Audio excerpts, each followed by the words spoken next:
எங்கள் கண்மலையும் எங்கள் மீட்பெருமாய் இருக்கிற எங்கள் ஆண்டவரே, என்னுடைய வாயின் வார்த்தைகளும் எங்கள் இருதயத்தின் தியானமும் உம்முடைய சமூகத்திலே பிரதியாயிருப்பதாக. ஆமென்.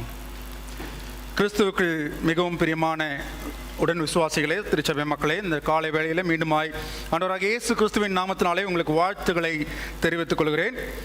இந்த நாளில் ஒரு இனிமையான நாள். ஏனென்று சொன்னால், நாம் அனைவரும் ரொம்ப எதிர்பார்த்திருந்த இந்த கூடுகை இந்த நாளிலே நடைபெற்றிருக்கிறது. எனவே காலை ஆராதனையிலும் கலந்து கொண்ட ஒவ்வொருவரும் தங்களுடைய மகிழ்ச்சியை தெரிவித்தார்கள். கர்த்தருடைய சன்னிதானத்திலே நாம் வரும்பொழுது இரண்டு முக்கியமான விஷயங்களை நாம் நினைவு கூற கடமைப்பட்டிருக்கோம். ஒன்று, கர்த்தருடைய பரிசுத்த பிரசன்னம் நம் மனதிற்குள்ளாய் மகிழ்ச்சியை கொண்டு வருவதாக இருக்கிறது. முன்பு காலத்திலே எருசலேம் நகரத்தின் நடுவிலே இருந்த மலையின் மீது அந்த ஆலயம் கட்டப்பட்டிருந்தது என்பதை நாம் அறிவோம். அந்த ஆலயத்திற்கு செல்கிற மக்கள் எல்லாரும் அந்த மலையின் மேல் ஏறி செல்லும் போது உற்சாகமாக ஆரோகண சங்கீதங்களை பாடி செல்வார்கள் என்று சொல்லி நாம் கேள்விப்பட்டிருக்கிறோம். அந்த ஆரோகண சங்கீதங்களை நாம் வாசித்தும் இருக்கிறோம், மனப்பாடம் செய்திருக்கிறோம், பாடியும் இருக்கிறோம். இப்படிப்பட்ட ஆரோகண சங்கீதங்களை பாடி மக்கள் உற்சாகமாக தேவனுடைய ஆலயத்திற்கு கடந்து செல்வதற்கான காரணமும் இதுதான். என்ன காரணம்? கர்த்தருடைய சன்னிதானத்தில் செல்லும்போது நம்முடைய பாவங்கள் நமக்கு மன்னிக்கப்பட்டு குற்ற உணர்வு நம் உள்ளத்திலிருந்து எடுக்கப்பட்டு போகிறது. அது ஒன்று, மிக முக்கியமான காரியம். இரண்டாவது காரணம், இந்த ஆலயத்தை கட்டி உருவாக்கின மன்னன் சாலமோன் ஜெபித்தது போல, ஆண்டவரே, இந்த ஸ்தலத்திலே செய்யப்படும் விண்ணப்பங்களுக்கு உமது செவிகள் திறந்திருப்பதாக தேவரீர் இந்த ஜபங்களை கேட்டு, இந்த விண்ணப்பங்களை கேட்டு அதை ஜெபிப்பவர்களுக்கு வாய்க்க செய்யும் என்று சொல்லி சாலமோன் விண்ணப்பம் பண்ணினான். அதே போல உலகமெங்கும் உள்ள மக்கள், உலகமெங்கும் இருக்கிற ஆண்டவருடைய மக்கள், இஸ்ரவேல் மக்கள் எருசலேமின் திசை நோக்கி, எருசலேமை பார்த்து திரும்பி, வேதத்திலிருந்து ஒரு உதாரணம் சொல்ல வேண்டும் என்று சொன்னால், தானியேல் பலகணிகளை திறந்து எருசலேமை நோக்கி ஜெபித்தான் என்று சொல்லி நாம் பார்க்கிறோம். எனவே இவ்வாறாக தேவனுடைய ஆலயத்தை நோக்கி பார்த்து ஜெபித்தவர்களுக்கும் அந்த ஜெபத்தை ஆண்டவர் கேட்பார் என்கிற நிச்சயத்தோடு அவர்கள் ஜெபித்ததினாலே ஒரு சந்தோஷம் உண்டாயிருந்தது. அதே போல இன்றைக்கு ஆலய ஆராதனை வந்திருக்கிற உங்களுக்கும் எனக்கும் ஒரு மிகுந்த சந்தோஷத்தை தேவன் தருகிறார். சிறிது நாட்களுக்கு முன்பாக இந்த ஆலய ஆராதனை நடத்த முடியாத சூழ்நிலை நிலவுகின்ற நேரத்திலே ஒரு நாள் மாலை வேளையிலே நான் நம்முடைய ஆலயத்தை குறித்து சிந்தித்து கொண்டிருந்தேன். ஆண்டவரத்தை ஜெபித்து கொண்டிருக்கும் போது ஆண்டவர் ஒரு காரியத்தை சுட்டி காட்டினார். அந்த காரியத்தை குறித்து நான் பேச வேண்டும் என்று சொல்லி நான் நினைத்தேன். அப்படி நினைக்கும் போது அது எப்போது பேச வேண்டும், எனக்கு எப்போது அந்த வாய்ப்பு கிடைக்கும் என்று சொல்லி நான் நினைத்து கொண்டிருக்கும் போது, இந்த காரியத்தை ஆலயம் தொடங்குகிற அன்று பேசினால் நன்றாக இருக்கும் என்று சொல்லி என் மனதிற்குள்ளே ஒரு எண்ணம் உண்டாயிற்று. ஆனால் நான் நினைத்தேன், ஆலயம் தொடங்குகிற அன்னைக்கு நான் எங்கே பேச போகிறேன்? ஆலயம் தொடங்குற அன்னைக்கு நம்ம ஆயர் பேசுவார், இல்லை அதுக்கப்புறம் ஒரு வேளை அந்த வாய்ப்பு கிடைக்கும் என்று சொல்லி நான் நினைத்து கொண்டிருந்தேன். இன்று காலை இங்கே வந்தபோது தான் எனக்கு தெரியும் நான் இன்றைக்கு பேச போகிறேன் என்று சொல்லி. எனவே கர்த்தர் சொன்ன வார்த்தையை உங்களிடத்திலே பகிர்ந்து கொள்வதிலே நான் மிகுந்த சந்தோஷம் அடைகிறேன். ஏனென்று சொன்னால், கர்த்தர் சொன்ன வார்த்தை, எனவே நான் அதில் ஒன்றும் கூட்டவோ குறைக்கவோ இல்லாமல் அந்த காரியத்தை உங்களிடத்தை தைரியமாய் நான் பகிர்ந்து கொள்ளும்படியாய் நான் சந்தோஷமாய் அதை செய்ய விருப்பம் உள்ளவனாயிருக்கிறேன். இன்றைக்கு வாசிக்க கேட்ட பகுதி குறிப்பாக பார்ப்போம் என்று சொன்னால், வாலிபர்களுக்காக உருவாக்கப்பட்ட பகுதி. இந்த வாலிபர் ஞாயிறாக இந்த ஞாயிறை நாம் அனுசரிக்க வேண்டும். எனவே அந்த வாலிபர் ஞாயிற்கு என்னென்ன போதனைகள் இருக்க வேண்டும் என்று சொல்லி பழைய ஏற்பாட்டு பகுதி, நிருப வாக்கியம், புதிய ஏற்பாட்டு பகுதி என்று சொல்லி அழகாக அதை அவர்கள் செய்திருக்கிறார்கள். ஆனால் நான் நினைத்தேன், வாலிபர்களை காட்டிலும் இன்றைக்கு பெரியவர்களுக்கு இந்த பகுதி மிகவும் முக்கியமான தேவையாக இருக்கிறது.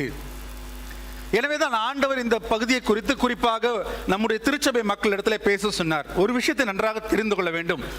எந்த காரியமும் நம்மிடத்திலே ஒரு வாய்ப்பு நமக்கு கொடுக்கப்படுகிறது என்று சொன்னால், அது தேவனாலே கொடுக்கப்படுகிறது.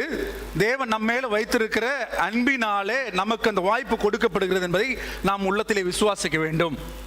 நிறைய பேருக்கு சில சமயம் என்னை பிடிக்காது, நான் தைரியமாக சொல்கிறேன். என்ன காரணம்னா, முகத்திற்கு நேராக நீங்கள் செய்வது தவறு என்று நான் சொல்லிவிடுவேன். ஆனால் நிறைய பேருக்கு அது தெரியாது.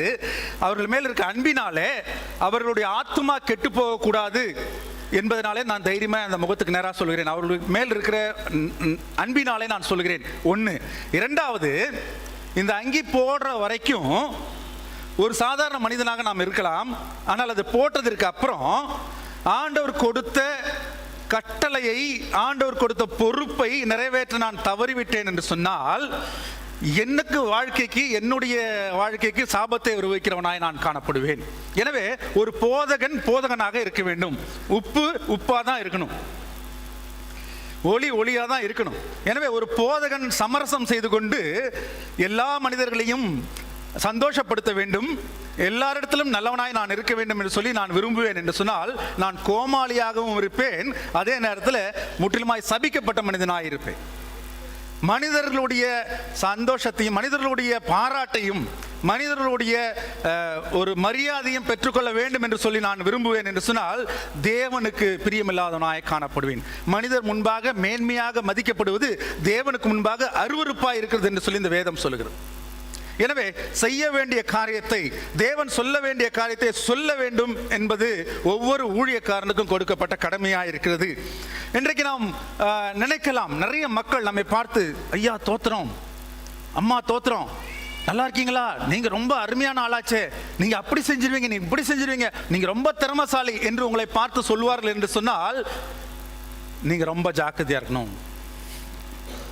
நல்லா ஞாபகம் வச்சுக்கோங்க, மனிதர்களிடத்திலிருந்து வரும் எந்த விஷயமா இருந்தாலும் ஆதியாகமம் 1ஆம் அதிகாரத்தை வந்து பார்க்கிறோம், மிகவும் ஆபத்தானது. கிறிஸ்தவர்களாகிய நீங்கள் ஜாக்கிரதையாக இருக்க வேண்டியதே யார்கிட்ட தெரியுமா? உங்கள்கிட்ட எதிரில் மூச்சுக்கு நேரம் சண்டை போடுறவங்கள்ட்ட இல்லை.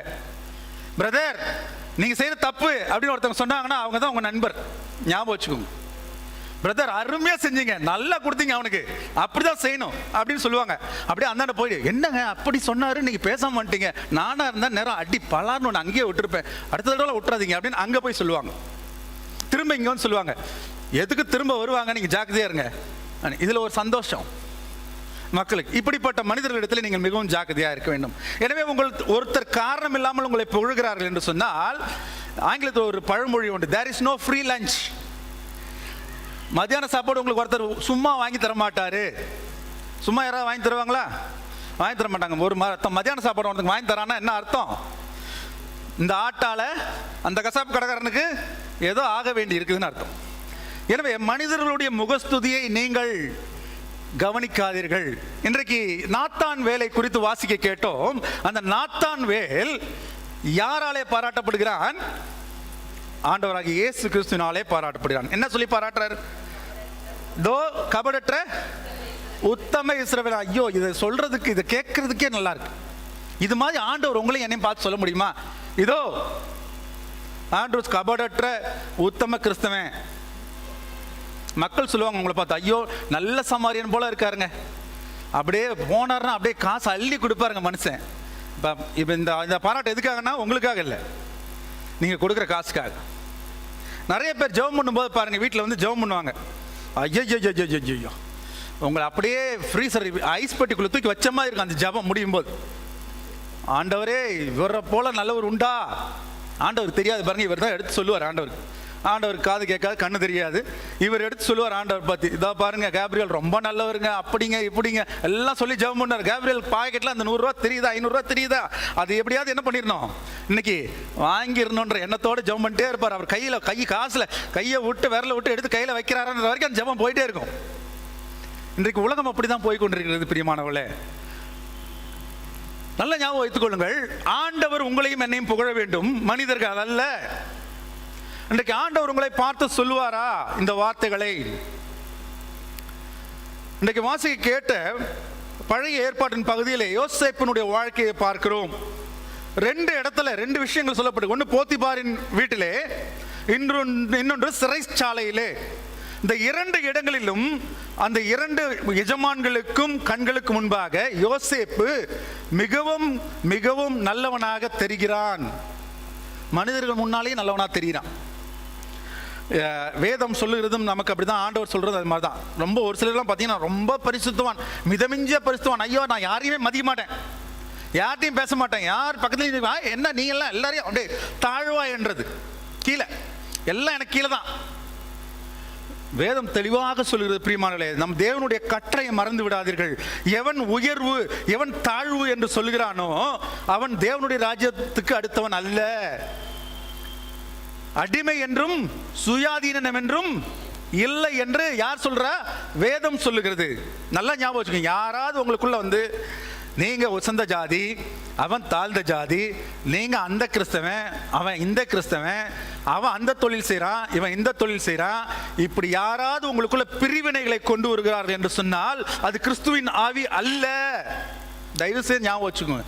நம்ம கிறிஸ்தவங்கள்ட்ட ஒரு பெரிய பிரச்சனை என்ன, அப்பப்போ அந்த பிரசங்க கேட்டு அப்படியே மறந்துடுறது தான். கொஞ்சமாச்சு அதை அப்படியே வச்சு அந்த கல்லா வச்சு மேலே கட்டிகிட்டே போகணும். கிறிஸ்தவ வாழ்க்கையில் உயர்ந்து கொண்டே போக வேண்டும். அதுதான் ஒரு வளருகிற கிறிஸ்தவம். எத்தனை பிரசங்கம் கேட்டாலும் அப்படியே இருந்த இடத்துலயே இருப்பது வளர்ச்சிக்கான ஒரு கிறிஸ்தவ வாழ்க்கையே அல்ல. எனவே கேட்க ஆவிக்குரிய ரீதியில வளர்கிற கிறிஸ்தவனா இருக்க வேண்டும். யாராவது கதை சொல்ல மாட்டாங்களா, யாராவது வந்து ஒரு சிரிப்பு காட்ட மாட்டாங்களா, அதை மட்டும் கேட்டு இன்னைக்கு நல்லா என்டர்டைன்மெண்ட் கை தட்டி சந்தோஷமா அப்பாடா இன்னைக்கு சர்ச்சுக்கு போனோம் எல்லாம் வாய் விட்டு சிரிச்சோம் வந்தோம், பொழுதுபோக்கு கிறிஸ்தவளாய் நாம் இருக்கக்கூடாது. அதுக்காக நீங்க சிரிக்காதீங்கன்னு சொல்லலை. நான் ஆண்டோடைய வசனத்தின் மூலமாய் வருகிற வார்த்தைகளை, உயிருள்ள ஜீவ வார்த்தைகளை, கிரியை செய்கிற ஜீவ வார்த்தைகளை உங்கள் உள்ளத்துக்குள்ளே போய் உட்கார்ந்து சும்மா இருந்ததுன்னா அது ஜீவ வார்த்தை அல்ல. அது உள்ள போய் கிரியை செய்ய ஆரம்பித்தது என்றால், அது ரேமாவாக மாறி உங்கள் வாழ்க்கையில கிரியை செய்ய ஆரம்பித்தது என்றால் அது ஜீவனுள்ள தேவனுடைய வார்த்தை, ஆண்டவர் உங்களிடத்தில் பேசின வார்த்தை என்பதை மறந்து போய்விட வேண்டாம். மீண்டுமா யோசேப்பை பாருங்க. யோசேப்பு மனிதர்கள் முன்பாகவும் அவர்கள் கண்களுக்கு முன்பாகவும் நல்லவனாக இருந்தான். எனவே தான் வீட்டினுடைய பொறுப்பையும் சிறைச்சாலையினுடைய பொறுப்பையும் அப்படியே அவன் கையில் கொடுத்துட்டாங்க. எல்லாவற்றையும் குறித்து எந்த விதமான கணக்கு கேட்க வேண்டிய அவசியமே இல்லாதவனாக அவன் சாட்சியுள்ள ஜீவத்தை செய்கிறவனாக இருக்கிறான். இன்றைக்கு நீங்களும் நானும் இப்படிப்பட்ட ஒரு சாட்சியுள்ள ஜீவத்தை செய்கிற கிறிஸ்தவர்களாக இருக்கிறோமா? நம்ம தெருவில், நம்ம வேலை செய்கிற இடத்துல, நம்ம கடையில், நம்மளுடைய சக ஊழியர்கள் மத்தியிலே உங்களுக்கும் எனக்கும் இந்த சாட்சி இருக்கிறதா? பிரியமானவர்களே, உங்க வாழ்க்கை, உங்க பிரசங்கம், நீங்க சொல்ற நல்ல விஷயங்கள் உங்க வார்த்தையில் இருக்கக்கூடாது, உங்க செய்கையில் இருக்க வேண்டும். அதான் ஒருத்தர் சொல்றாரு, ஒரு பிரசங்கம் நடந்து போகிறது என்று சொல்லி உங்களை பார்ப்பவர்கள் சொல்ல வேண்டும். இதோ உத்தம கபடற்ற இஸ்ரவேலன் என்று சொல்லி தேவன் உங்களை சொல்வது போலவே மனிதர்களும் சொல்ல வேண்டும் என்று சொல்லி நீங்கள் நடந்து கொள்ள வேண்டும். ஆனா மனுஷர்களை ப்ளீஸ் பண்றவங்களா மட்டும் நடந்துடாதீங்க. உங்க காரியம் வேணுன்றதுக்காக அவங்களுக்காக போய் கடினப்பட்டு உழைத்து ஐயோ எல்லாம் பண்ணிட்டு, ஆனா உங்க மனசுக்குள்ளே அதை எதிர்பார்ப்பு வந்துடும், நான் அவ்வளோ செஞ்சேங்க, அவனுக்கு நன்றியே இல்லாதவன். அப்படித்தான் இருப்பாங்க. என்ன நன்றி நீங்க எதிர்பார்க்குறீங்க? மனிதர்களை நீங்க எதை வேணா செய்யுங்க, உங்க குடும்பத்தையே அடகு வைங்க, நன்றி உள்ளவங்களா இருக்க மாட்டாங்க. எனக்கு தெரிஞ்ச ஒரு ஆலயம் ஒன்று உண்டு. அந்த ஆலயத்தில் பார்த்தீங்கன்னா ஒரு அங்கத்தினர் முக்கியமாக பொறுப்பில் இருக்கவங்க உட்காந்துருப்பாங்க. அவங்க என்ன செய்வாங்க, அப்படியே பார்த்துட்டே இருப்பாங்க, யாராவது வர்றாங்களான்னு பார்ப்பாங்க. ஒருத்தர் வந்தாருன்னா ஐயா ஏந்திரிச்சு தோத்திரம் போடுவாங்க. ஐயா தோத்திரையா. என்ன காரணம்? அவங்க வீட்டில் 4 ஓட்டு இருக்கு, அதுதான் அவருக்கு தோத்திரம். இன்னொருத்தர் வருவார், அவர் உட்காந்தே தோத்திரம், ஐயா தோத்திரம் உட்காருங்க, அவங்க வீட்டில் 1 ஓட்டு இருக்கு அர்த்தம். இன்னொருத்தர் வருவார், அவரை கண்டவொடனே இப்படி திரும்பிக்குவாங்க. என்ன அர்த்தம் அப்படின்னா நீங்களே சொல்லுங்க, ஓட்டு இல்லை. இதுதான் இன்னைக்கு ஆலயங்களிலுடைய மரியாதை, இதுதான் உங்களுக்கு இருக்கிற மரியாதை. மனிதர் பார்வையிலே நல்லவனாக காணப்பட வேண்டும் என்பது மிகவும் கஷ்டம். ஓட்டு இருந்தா மரியாதை, காசு இருந்தா மரியாதை. உங்க பிசினஸ் பெரிய பிசினஸா இருந்தா அண்ணாச்சி, உங்க பிசினஸ் சின்ன பிசினஸா இருந்தா என்னாச்சு அப்படிம்பாங்க. இப்படிதான். ஆனா ஆண்டவர் அப்படி பார்க்கிறவர் இல்லைங்க. ஆண்டவர் எங்க பார்க்கிறாரு? உங்க உள்ளத்தை பார்க்கிறாரு. குறிப்பா நான் என்ன சொல்ல விரும்புறேன்னா, இன்னைக்கு இந்த வசனங்களை வாசித்ததை நீங்க கேட்டீங்க, இது கூட சம்பந்தப்பட்ட ஒரு சில அதிகாரங்களை நான் உங்களுக்கு சொல்ல விரும்புகிறேன். நீதிமொழிகள் 6ஆம் அதிகாரம், நீதிமொழிகள் 7ஆம் அதிகாரம், நீதிமொழிகளில் 8ஆம் அதிகாரம், மூணுத்தையும் பார்த்தீங்கன்னா ஒரு குறிப்பிட்ட காரியத்தை குறித்து தெளிவாக சொல்லப்பட்டிருக்கு. அதாவது திருமணத்திற்கு புறம்பே இருக்கிற உறவு முறைகள், ஒரு திருமணத்திற்குள்ளாய் இருக்க வேண்டிய உறவு முறைகள் வெளியிலே அவசியமற்ற கணவன் அல்லாதவர்களோடு, மனைவி அல்லாதவர்களோடு இருக்கிற ஒரு தவறான உறவு முறைகளிலே இன்றைக்கு உலகம் அதிகமாய் போய் கொண்டிருக்கிறது. இந்த காரியங்கள் திருச்சபையிலே காணப்படுமா? திருச்சபையில ஒருத்தர் சொல்ற தலையாட்டுறாரு, காணப்படாது. ஆனா நிருபத்தில் பவுல் அப்போஸ்தலன் எழுதுறாரு, ஒரு திருச்சபை மகா பரிசுத்தவான்களுக்கு எழுதுற நிருபத்தில் என்ன எழுதுறாரு? ஒருவன் தன் தகப்பனுடைய மனைவியை வைத்துக் கொண்டிருக்கிறானே, இது அஞ்ஞானிகளிடத்திலும் புறஜாதிகளிடத்திலும் காணப்படாத அளவுக்கு கேவலமா இருக்குது என்று சொல்லி பவுல் அப்போஸ்தலன் ஒரு திருச்சபைக்கு எழுதுகிறார். நான் ஒரு சபைக்கு என்னை பேச கூப்பிட்டுருந்தாங்க. நான் போனேன்.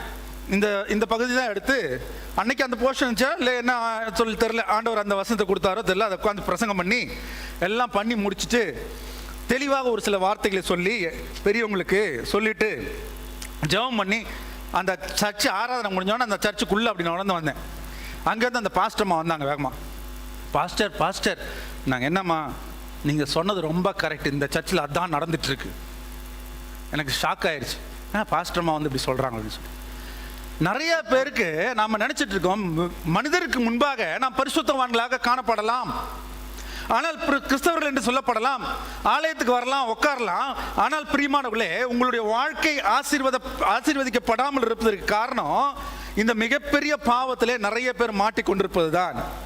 இது ஏன் நான் என்று சொல்கிறேன் என்று சொன்னால், கர்த்தர் நம்ம சபையை குறித்து ஒரு தீர்மானத்தை, வைராக்கியத்தை வைத்திருக்கார். அநேக பேர் திருச்சபையில் பாருங்க, இஸ்ரவேல் திருச்சபையை பாருங்க, இஸ்ரவேல் மக்களுக்குள்ளே பல சாபங்கள் உருவாவதற்கு காரணமே இந்த வேசித்தனம் தான். வேசித்தனமும் விபச்சாரத்தை பத்தியும் சபையில் அதிகம் பேர் பேசுறதே இல்லை. அதை போய் பேசுவாங்களா? அதை போய் கேட்பாங்களா? அதை கேட்கறதுக்கே நமக்கு வந்து அப்படி வெளியில் நம்ம அதை காமிச்சிக்க மாட்டோம். ஆனா பாருங்க, மனிதனுடைய இருதயம் மகா திருக்குள்ளதும் கேடுள்ளதுமா இருக்கிறது. கர்த்தர் இருதயங்களை ஊடுருவி பார்க்கிறார் என்பதை நீங்கள் உணர்ந்து கொள்ள வேண்டும். இயேசு சொல்கிறார், ஒரு ஸ்திரியை இச்சையோடு பார்க்கிற எவனோ செய்தாயிற்று. கிறிஸ்தவர்களுக்கு இந்த பழைய ஏற்பாட்டு விசுவாசிகளுக்கு எல்லாத்துக்கும் நிறைய கட்டளை இருந்துச்சு.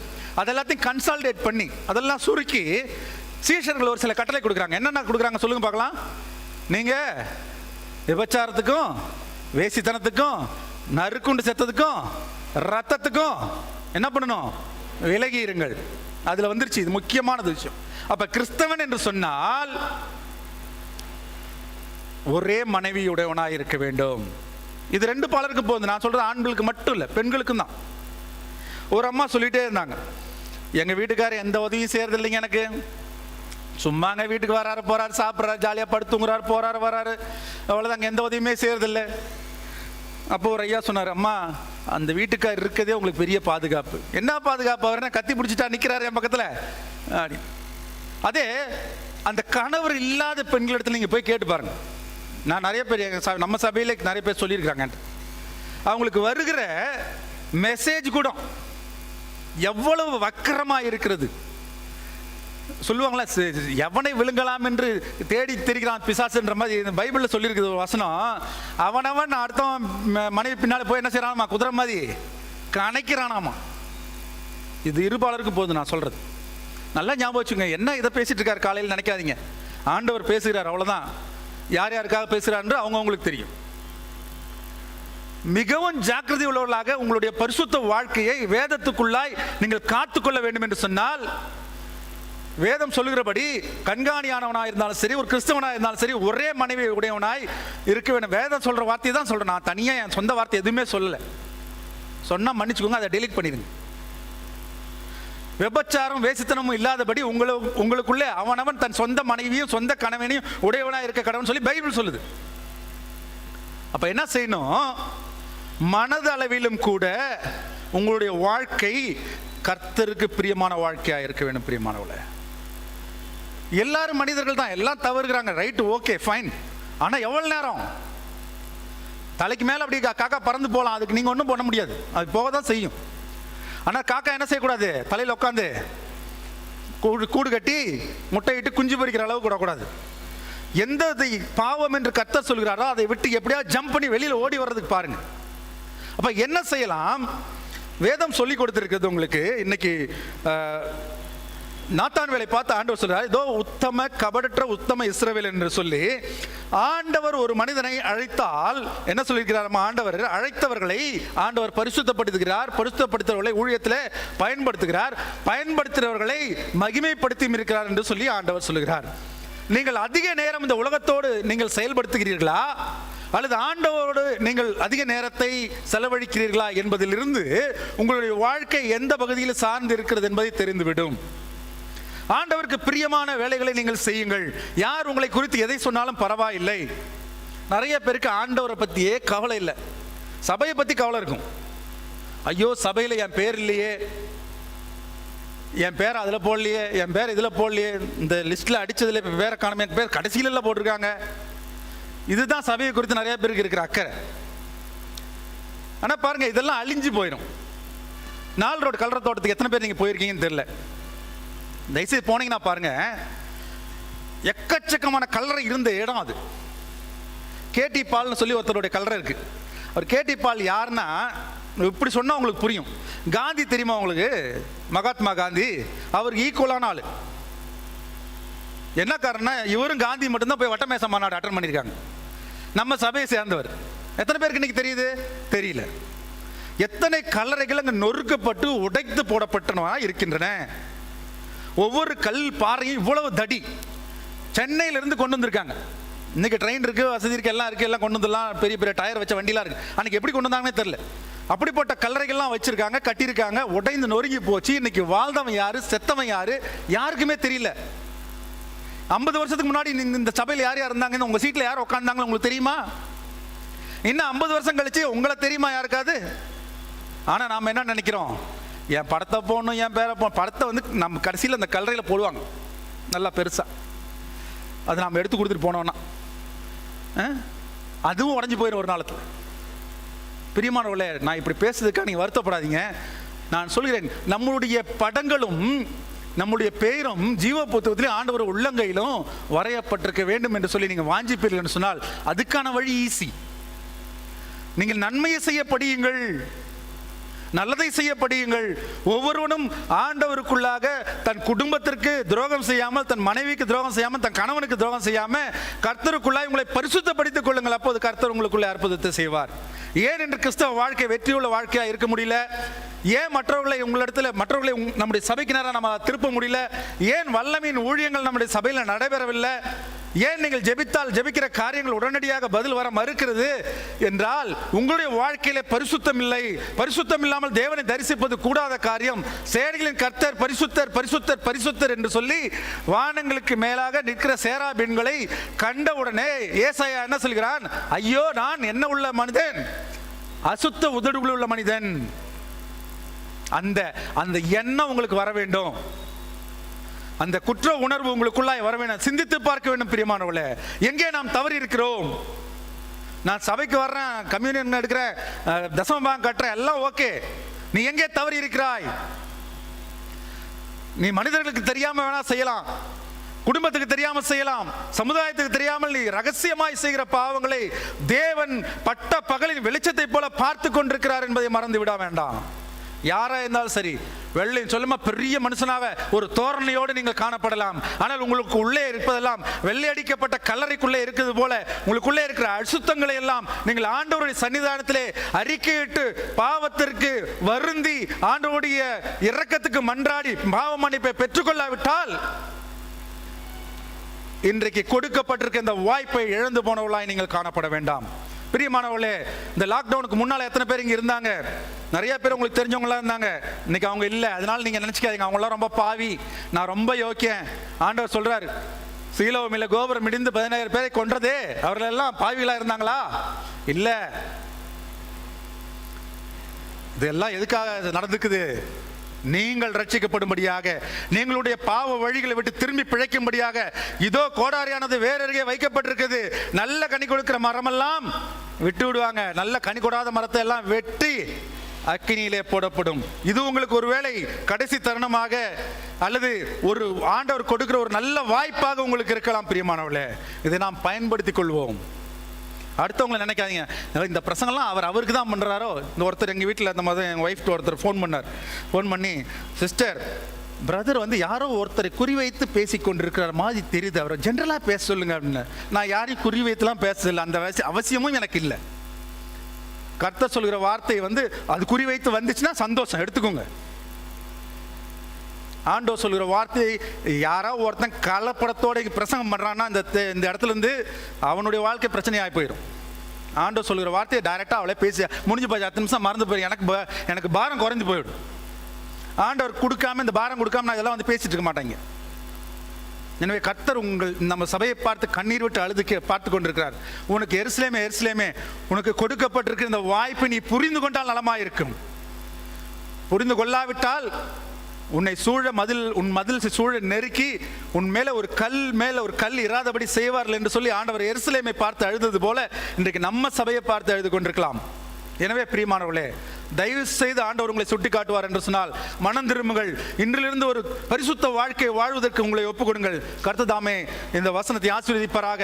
இன்றைக்கு உண்மையாக நீங்கள் மனம் திரும்பி இருப்பீர்கள் என்று சொன்னால் இன்றைக்கு ஜெபிக்கிற நேரத்தில் ஆண்டவருக்கு உங்களை ஒப்புக் கொடுங்கள். கட்டாயமாய் கர்த்தர் உங்களை விடுதலையாக்குவார். குமாரன் உங்களை விடுதலையாக்கினால் நீங்கள் மெய்யாகவே விடுதலையாவீர்கள். உங்களை ஒரு பரிசுத்த வாழ்க்கையை வாழ்வதற்கு உங்களுக்கு எந்த வாழ்க்கையை வாழ வேண்டும், என்ன பர்பஸுக்காக ஆண்டவர் உங்களை படைத்தாரோ அந்த பர்பஸ்ல அந்த நோக்கத்தை ஆண்டவர் உங்கள் வாழ்க்கையில் நிறைவேற்றுவார். உங்கள் வாழ்க்கையும் உங்கள் குடும்ப வாழ்க்கையும் ஆசீர்வாதமாக இருக்கும். ஆமென்.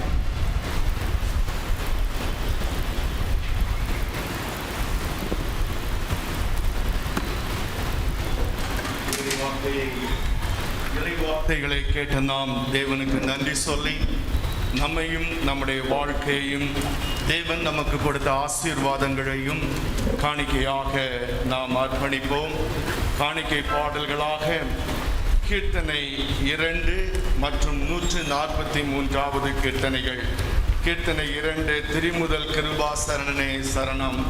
143வது கீர்த்தனை சேரையா எளியேன் என்ற 2 பாடல்களையும் பாடுவோம். அப்பொழுது நம்மையும் நம்முடைய காணிக்கைகளையும் தேவன் நாம மகிமைக்காக முன் வந்து நாம் அர்ப்பணிப்போமாக.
சேரையா எளியேன்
இந்த காணிக்கைகளுக்காய் நன்றியோடு மை துதிக்கிறோம், ஸ்தோத்திரிக்கிறோம். கர்த்தர் தந்த எல்லா நன்மைகளுக்கும் ஈவுகளுக்கும் நன்றியாக ஆண்டவரே படைக்கப்பட்ட ஸ்தோத்திர காணிக்கைகள், ஆண்டவரே நீர் செய்த அற்புதங்களுக்காய் செய்யப்பட்ட நன்றி காணிக்கைகள் மற்றும் எல்லா காணிக்கைகளுக்காய் நன்றி செலுத்துகிறோம். தசமபாக காணிக்கைகளுக்காய் நன்றி.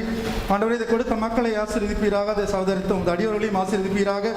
தொடர்ந்து ஆண்டவரே உங்களுக்கு உற்சாகமாய் ஆண்டவரே அவனவன் தன் மனதில் நியமிக்கப்பட்டபடி உற்சாகமாய் கொண்டு வந்து தேவனுடைய சன்னிதானத்திலே நன்றி அளித்துள்ள மனதோடு படைக்கப்படுகிற காணிக்கைகளை ஆசீர்வதிப்பீராக. சுவாமி காத்துக்கொள்ளும் இடத்தில் மீட்பர் இயேசுவின் நாமத்தில் பிதாவே.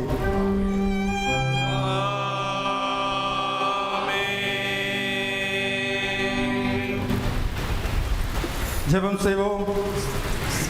சர்வ வல்லமையுள்ள கடவுளே, சகல ஞானத்திற்கும் காரணரே, நாங்கள் வேண்டிக் கொள்வதற்கு முன்பே எங்கள் அவசியங்கள் உமக்கு தெரியும். நாங்கள் அறியாமல் கேட்கிறோம் என்பது உமக்கு தெரியும். தேவரே, எங்கள் பலவீனங்களை பார்த்து இறங்கி நாங்கள் எங்கள் அபாத்திரத்தின் நிமித்தம் துணிந்து கேட்கக்கூடாதவைகளையும் எங்கள் குருட்டாட்டத்தின் நிமித்தம் கேட்க தெரியாதவைகளையும் உம்முடைய குமாரனும் எங்கள் கத்திரமாக இயேசு கிறிஸ்துவின் புண்ணியங்கள் நிமித்தம் எங்களுக்கு அனைத்து தரலும்.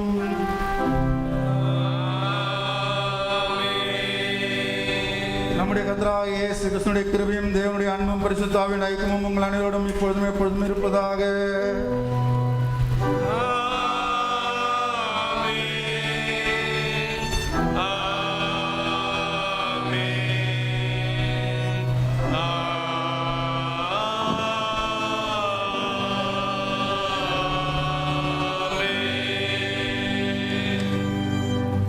கர்த்தருடைய பந்திக்கு ஆயத்தமாக வர நாம் அனைவரும் இப்பொழுது பாமாலை 302 பாடுவோம். பாமாலை 302.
ஜெபம் செய்வோம். இயேசுவே உத்தம பிரதான ஆசாரியரே, இருமது சீஷர்கள் மத்தியிலே பிரசன்னமாக இருந்தது போலவே எங்கள் மத்தியிலும் பிரசன்னமாகி அப்பத்தின் வீட்டில் எங்களுக்கு வெளிப்படுத்தியுள்ளோம். நீரே பிதாவோடும் பரிசுத்தாவியோடும் சதா காலமும் ஒரே கடவுளாய் ஜீவித்து அரசாளுகிறீர்.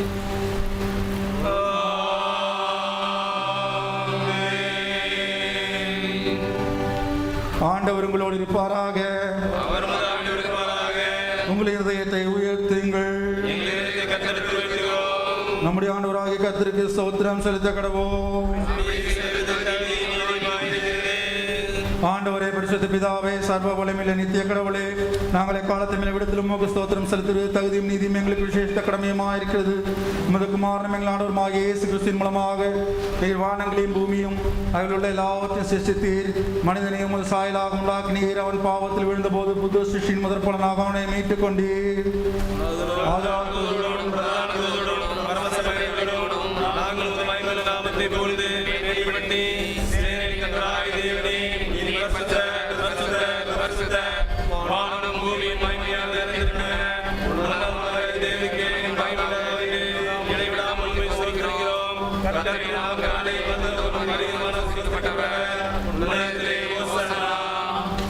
ஆம் பிதாவே, நீர் பரிசுத்த நீர் ஸ்தோத்திரிக்கப்பட்டவர். தேவரின் மனிதர் உருக்கமாய் அன்பு கூர்ந்து முதவரே பரணகுமாராக இயேசு கிறிஸ்து எங்கள் தன்மையை தரித்துக் கொள்ளும். சிலுவிலை மறித்து எங்களை மீட்டுக் கொள்ளும் அவர் தந்தருளி நீரே. அவர் சிலுவிலை ஒரே தரம் தம்மை தாமே ஏக பலியாக ஒப்புக் கொடுத்து சர்வலோகத்தின் பாவங்களை நிவர்த்தி செய்வதற்கு நிறைவும் பூர்ணமும் போன்றதுமான பலியையும் காணிக்கையும் பரிகாரத்தையும் செலுத்ததுமில்லாமல் தமது அருமையான மரணத்தை என்னென்றைக்கு நினைப்போட்டு ஞாபகத்தை நியமித்து தாம் திரும்ப வரும் அளவும் நாங்கள் அதை அனுசரித்து வரும்படி தமது பரிசுத்த சுவிசேஷத்திலே கட்டளையிட்டு அள்ளினாரே. அவர் தாம் காட்டி கொடுக்கப்பட்ட அன்று ராத்திரியிலே அப்பத்தை எடுத்து ஸ்தோத்திரம் பண்ணி அதை பிட்டு சிஷ்யர்களுக்கு கொடுத்து, நீங்கள் வாங்கி புசியுங்கள், இது உங்களுக்காக கொடுக்கப்படுகிற என்னுடைய சரீரம், என்னை நினைவு கூறும்படி இதை செய்யுங்கள் என்றார். அப்படியே போஜனம் பண்ணின பின்பு ஒரு பாத்திரத்தையும் எடுத்து ஸ்தோத்திரம் பண்ணி அவர்களுக்கு கொடுத்து, நீங்கள் எல்லாரும் இதிலே பானம் பண்ணுங்கள், இது பாவம் மன்னிப்பு உண்டாகும்படி உங்களுக்காகவும் அநேகருக்காகவும் சிந்தப்படுகிற இந்த புது உடன்படிக்கைக்குரிய என்னுடைய ரத்தம், இதை பானம் பண்ணி கூறும்படி இதை செய்யுங்கள் என்று திருவுளம் பற்றினார்.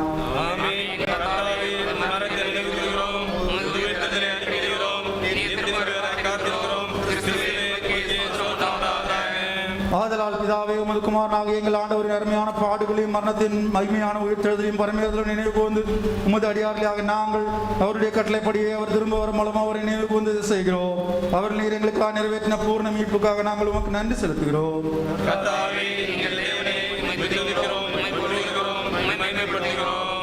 இரக்கமுள்ள பிதாவே, நாங்கள் பிற்கிற அப்பம் கிறிஸ்துவனுடைய சரீரத்தின் ஐக்கியமாய் நாங்கள் ஆசீர்வதிக்கிற பாத்திரம் கிறிஸ்துவனுடைய ரத்தத்தின் ஐக்கியமாய் இருக்கும்படி எங்களையும் நீரே தந்த இந்த அப்பத்தையும் திராட்சை ரசத்தையும் உமது பரிசுத்த ஆவியால் பரிசுத்தப்படுத்த வேண்டும் என்று மிகுந்த தாழ்மையோடு பிரார்த்திக்கிறோம்.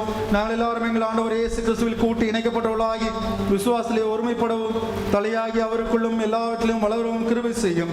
அவரோடும் பரிசுத்த ஆவியோடும் ஐக்கியமாய் இருக்கிற சர்வ வல்லமையுள்ள பிதாவாகிய உமக்கு அவர் மூலமாய் சகல கனமும் மகிமையும் என்றென்றைக்கும் உண்டாவதாக. ஆமென். நமது இரட்சகராகிய கிறிஸ்து கற்பித்தபடி அவர்கள் நமக்கு அருளப்பட்ட தைரியத்தோடு சொல்லுவோம். பரமண்டலத்திலே எங்கள் பிதாவே,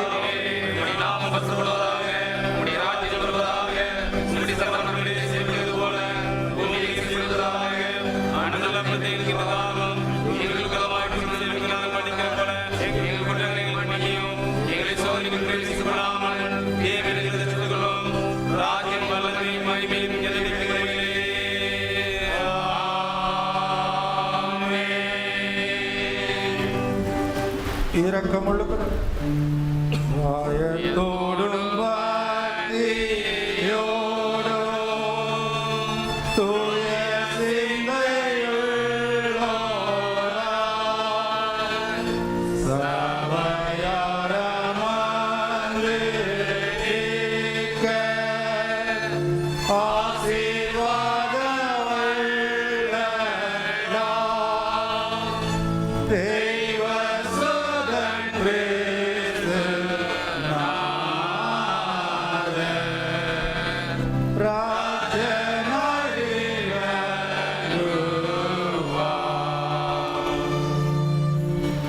இரக்கமுள்ள கர்த்தாவே, எங்கள் சுயநீதி நம்பி நாங்கள் நம்முடைய பதிலே சிறக்கணியாமல் தேவனுடைய அளவற்ற இரக்கத்தை நம்பியே சேருகிறோம்.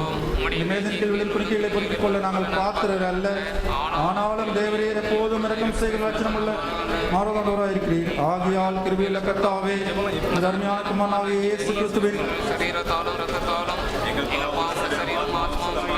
எப்போதும் நாங்கள் அவருக்குள்ளும் அவர் எங்களுக்குள்ளும் மாசமாயிருப்பதற்கு ஏற்ற விதமாய் அவருடைய சரீரத்தை புசித்து கிருபை செய்கிறோம். ஆமென். நாம் பிடிக்கிற அப்பம் கிறிஸ்துவனுடைய சரீரத்தின் ஐக்கியமாய் இருக்கிறது அல்லவா?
சபையார் அவர்களுடைய இடத்திலே இருங்கள். இப்போது மூப்பர்கள் உங்களுக்கு உங்கள் இடத்திலேயே கொண்டு வந்து சாக்கிரமங்களை தருவார்கள். நீங்கள் அங்கே புசித்து பானம் பண்ணி அந்த அருகில் வைத்து கேட்கப்பட்ட பக்கெட்டிலே அதனை போடும்படி கேட்கப்படுகிறது.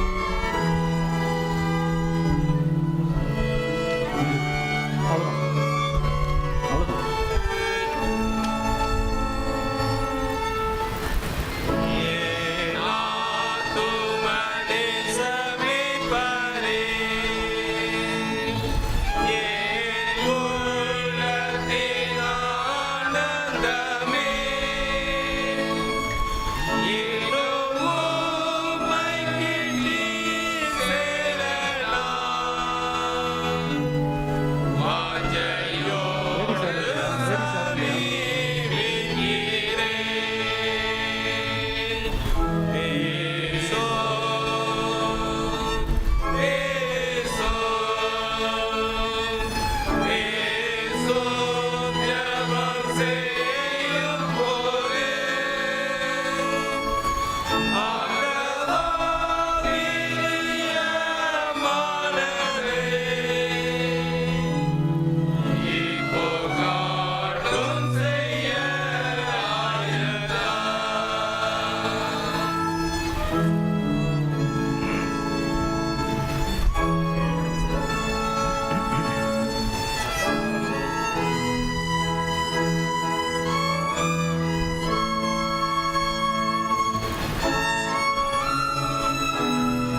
கிறிஸ்துவின் திருச்சரீரமும் திருரத்தமும்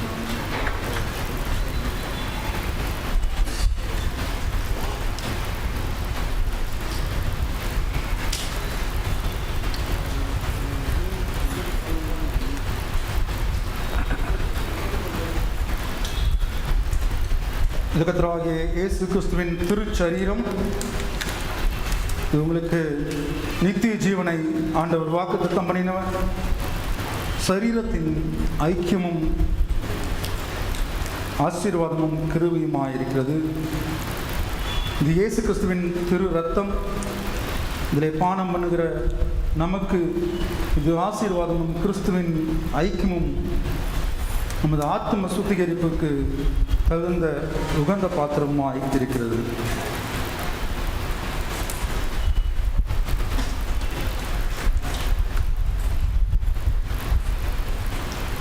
கிறிஸ்துவின் சரீரமும் இரத்தமும் ஆகிய சாக்கிரமந்தை விசுவாசனாலே பெற்றுக்கொண்டவர்களாகி நாம் அவருக்கு ஸ்தோத்திரம் செலுத்துவோமாக.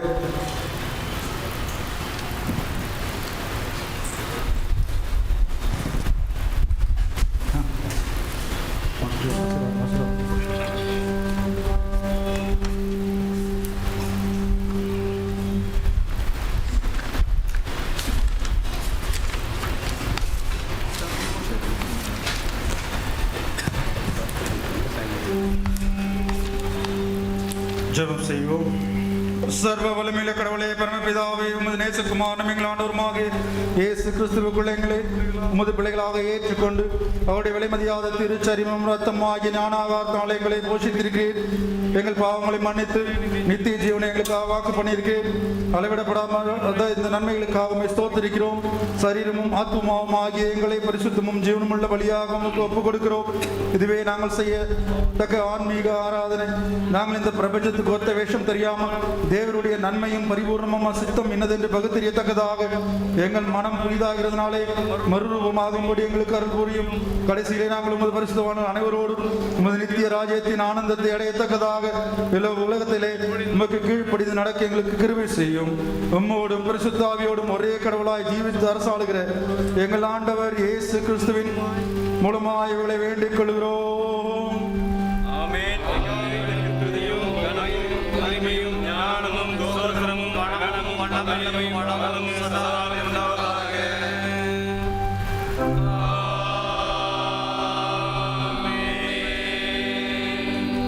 எல்லா புத்திக்கு மேலான தேவ சமாதானம் உங்களோடு இருந்து நீங்கள் தேவனையும் அவருடைய குமாரன் நம்முடைய ஆதர் இயேசு கிறிஸ்துவை பற்றிய அறிவிலும் அன்பிலும் நிலைத்திருக்கும்படி உங்கள் இருதயத்தையும் சிந்தனையும் காக்க கடவது.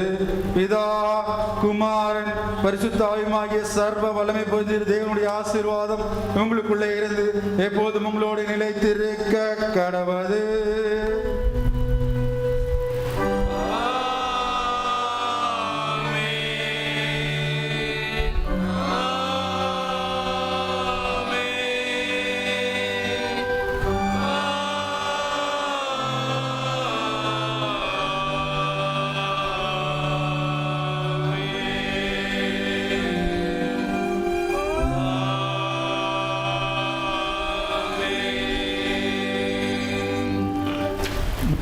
முடிவு கவிகள் கர்த்தரே தற்காரம் என்ற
அன்பின் ஆண்டவரே, இந்த அருமையான நாளிலே ஆலய பிரகாரத்திலே மீண்டும் நாங்கள் வந்து இந்த ஓய்வு நாள் ஆராதனையிலே பங்கு பெற்று உம்முடைய நாமத்தை மகிமைப்படுத்த நீங்கள் கொடுத்த ஈவுக்காக நாங்கள் நன்றி சொல்லுகிறோம். எப்பொழுதும் உம்முடைய ஆசீர்வாதங்களை பெற்று கொண்டவர்களாக நாங்கள் ஒவ்வொருவரும் அவரவர் இல்லங்களை நோக்கி கடந்து செல்லுகிறோம். எங்களோடு வாருங்க. இந்த வாரம் முழுவதும் எங்களுக்கு ஆசீர்வாதமாக இருக்க என் தேவன் நீர் எங்களுக்கு உதவி செய்வீராக. எல்லா துதியும் கனமும் மகிமையும் உங்கள் ஒருவருக்கே செலுத்துகிறோம். அருமை இரட்சகர் இயேசு கிறிஸ்துவின் மூலம் கெஞ்சி கேட்கிறோம் எங்கள் பரலோகத்தின் தகப்பனே. ஆமென். கர்த்தர் உங்களோடு இருப்பாராக. அவர் உமது ஆவியோடும் இருப்பாராக. தேவ சமாதானத்தோடே சென்று வர கடவோம். கர்த்தருடைய நாமத்தினாலே ஆமென்.